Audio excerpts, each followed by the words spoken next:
everybody, and welcome to another top 5 board gaming video. Today's is gonna be like super mellow. The reason it's gonna be like totally mellow is because we're gonna be talking about stuff that I just don't mention, man. It's like, whoa.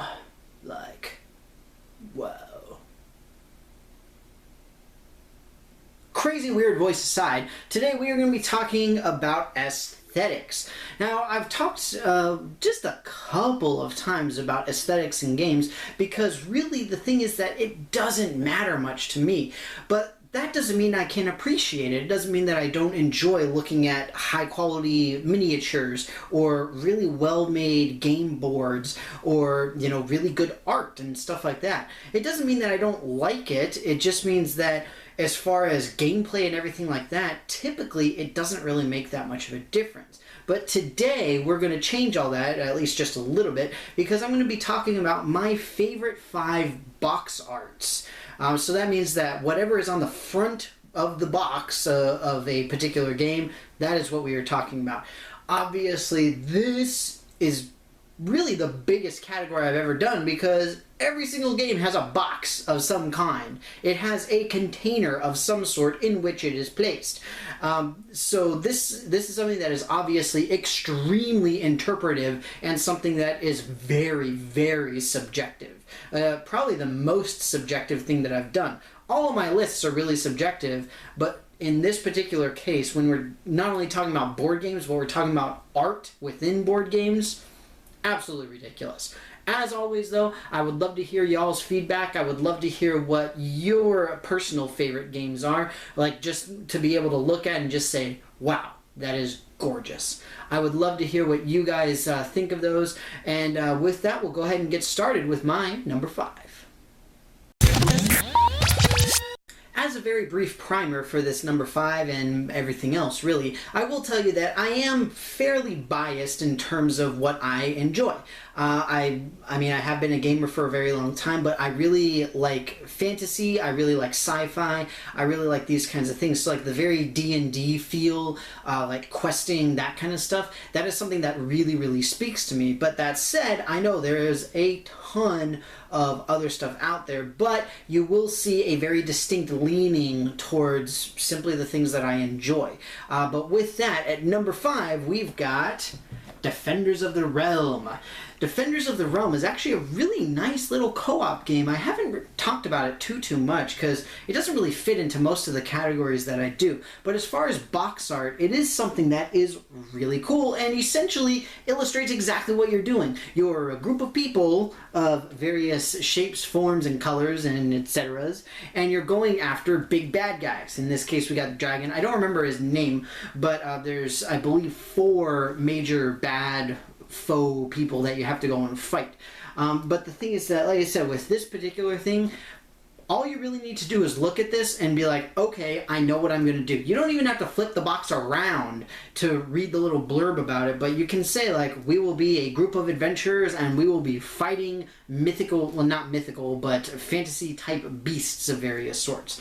So very, very simple. The reason that it's a little bit lower, well, the lowest on the list, the reason that it's low on the list is because it has a relative simplicity to it. It's not something that doesn't really catch your eye. It certainly catches your eye because it's got great contrast and all this kind of thing, but at the same time it is relatively simple, and that's not necessarily a bad thing. Having an over-complex box art is just as bad as having something that's, you know, a plain black box. Cards Against Humanity. But either way, for this particular one, that's why it's lower on the list, because it's cool to look at. It's a neat thing, and would I get like a framed image of it? Maybe. It's really not that bad, but at the same time, there are just ones that I like a little bit more. But either way, Defenders of the Realm, my number 5.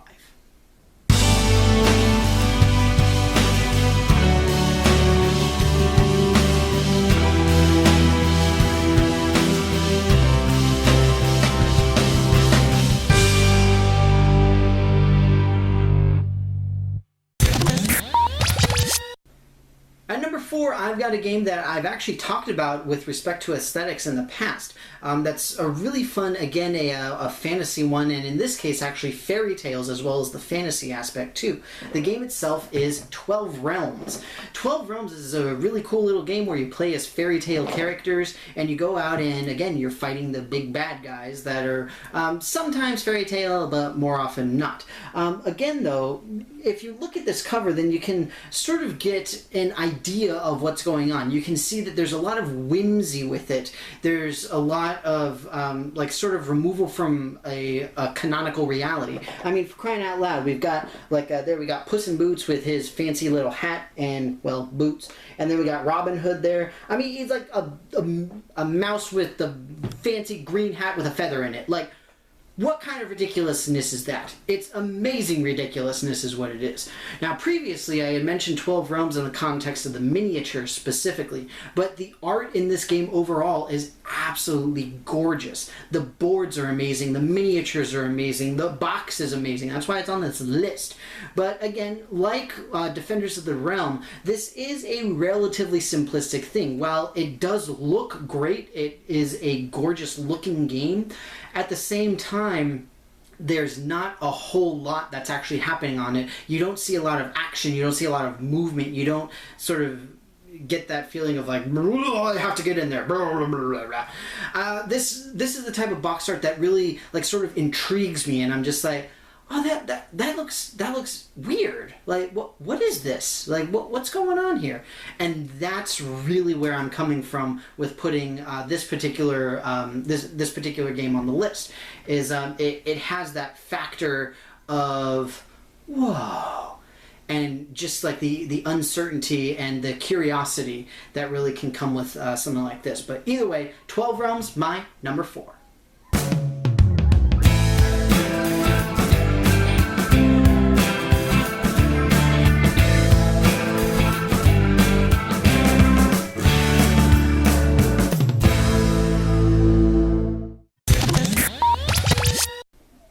At number 3, I've got a game for which you will probably start to see a very distinct pattern with some of these.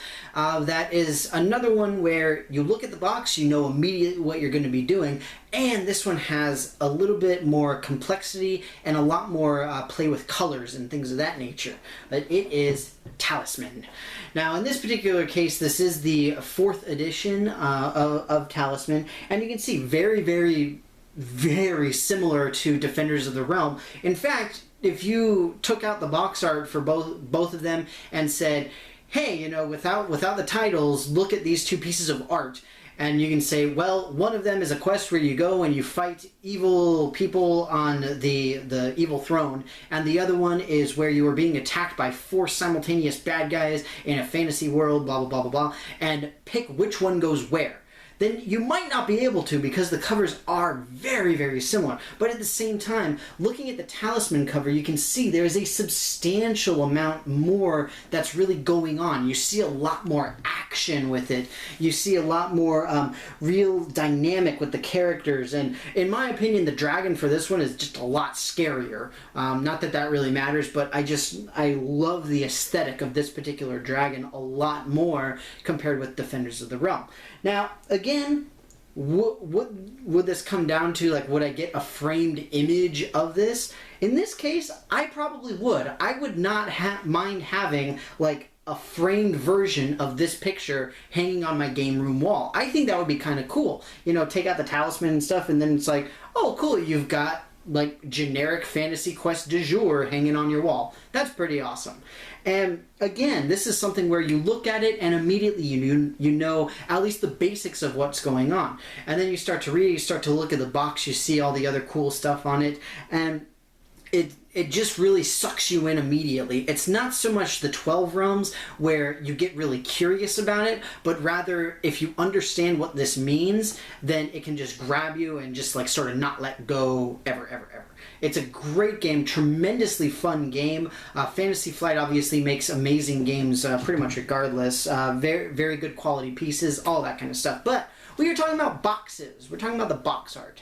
And this is something that is eye-catching, that is descriptive, and that, frankly, just looks really cool. Talisman, my number 3.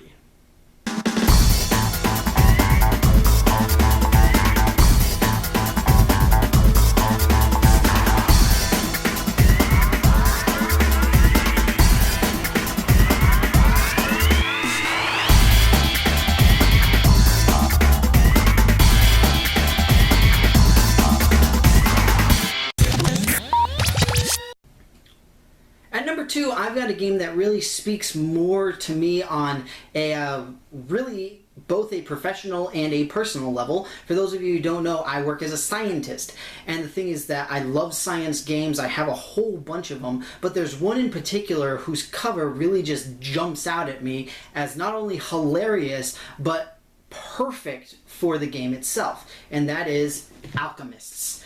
Alchemists is not only an amazing game and tremendously fun, but looking at the cover art, this is one that more intrigues. That you start to think like, hey, what's that game about? What's going on there? Like, I'm familiar with Alchemists. I know that that's like a thing, but there's so much happening here. You've got the master potion maker, whatever you want to call it, over here doing a whole bunch of stuff. He's got the little frog in one hand, he's got the dropper in the other hand, he's got little hands trying to come up and like grab him from the pot of stew. He's got the grad student running out the window with a look that's like, because that's what grad students do. We're really scared, okay guys? Just really scary stuff in the lab, alright? Just stop laughing about it.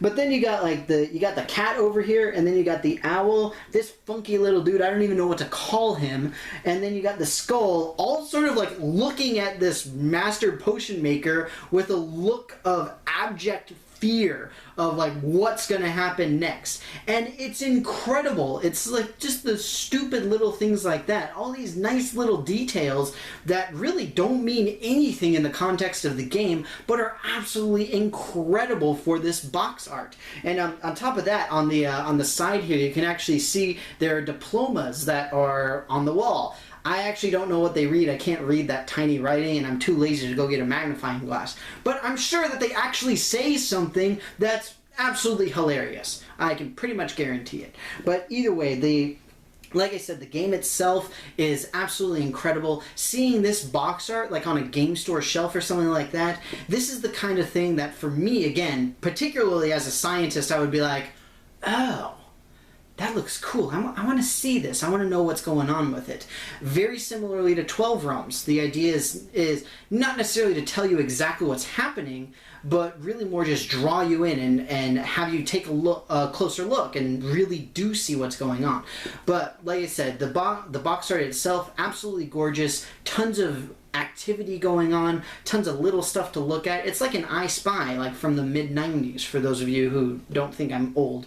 But yeah, it's a really great game, absolutely gorgeous box art. Alchemists, my number 2.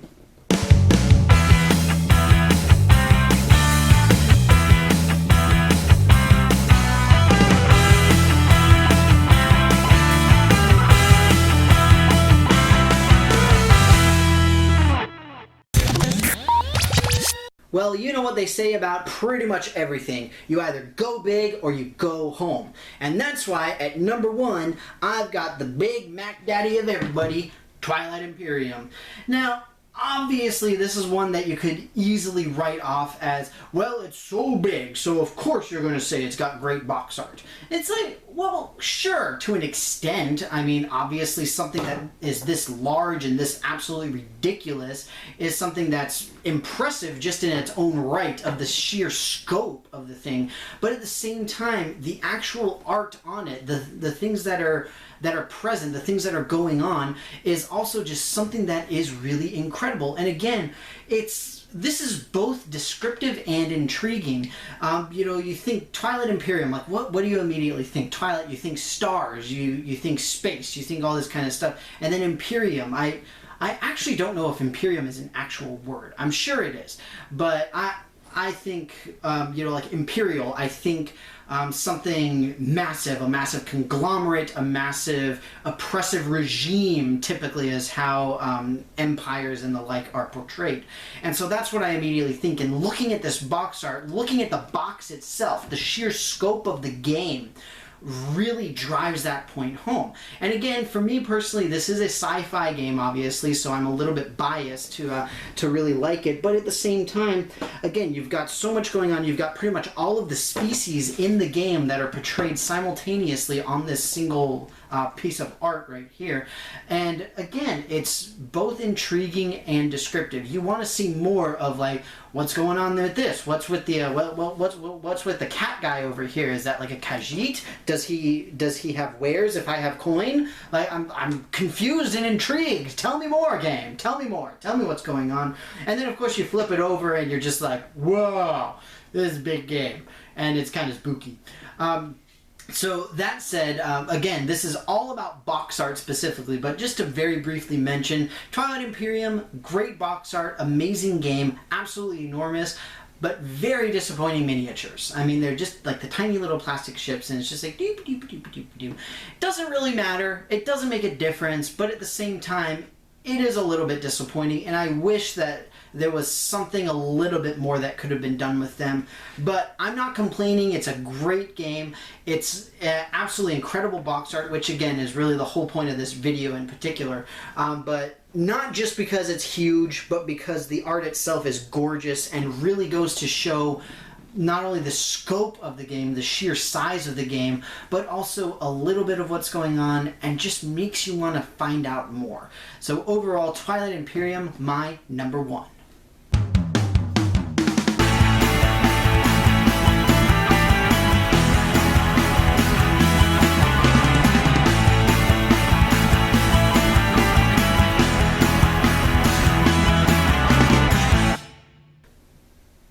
Alright everybody, that's it for me. As always, I hope that you enjoyed this video, in this case on my top 5 favorite pieces of board game art, or board game cover art rather. Now again, this is by far the largest thing that I've ever done, simply because every game has a box, every game has a cover, and that means that it can be very difficult to really distinguish one from the other. It's extremely subjective, all of that kind of stuff. Even so, as always, I want to hear your personal favorites.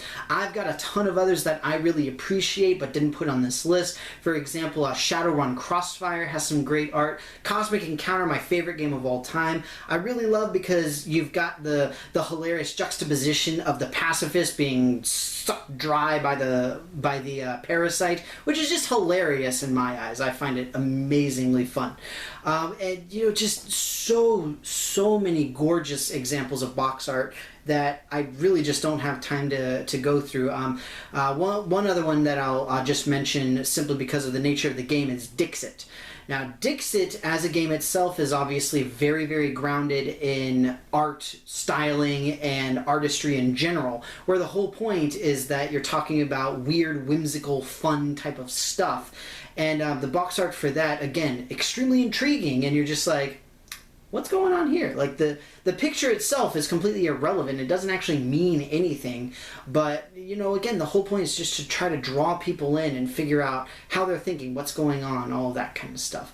Now, as always, please put any and all thoughts in the comments below. Mostly, I would love to hear what your guys' personal favorites are, specifically in the context of what board game art would you like to hang on your wall? Like, what single piece of box art would you be happy to say, like, yes, frame it and stick it on the wall? That is something that I think really can speak to where board games are in this day and age, and the fact that a lot of them really are pieces of genuine art. All that kind of stuff. But with that, I will stop rambling. Thank you so very much as always for being here, and I will see you next time. Thank you very much again for watching my top 5 board gaming video on box art. Again, I know that this is absolutely the largest category that I have ever done, and I am extremely curious to hear what you guys have to say. Obviously, I'm extremely biased towards fantasy-based games as well as science-based games, so I really want to know what you guys think. Are there particular things that you look for in box art that you really enjoy? And most importantly, where is that box art that you want to hang on your wall? So with that, as always, I've got several playlists linked up at the top of the page. Click on the big giant subscribe button to see more of me in the future, and follow me on Twitter at DannyCGamingSci. Thanks very much, and I will see you next time.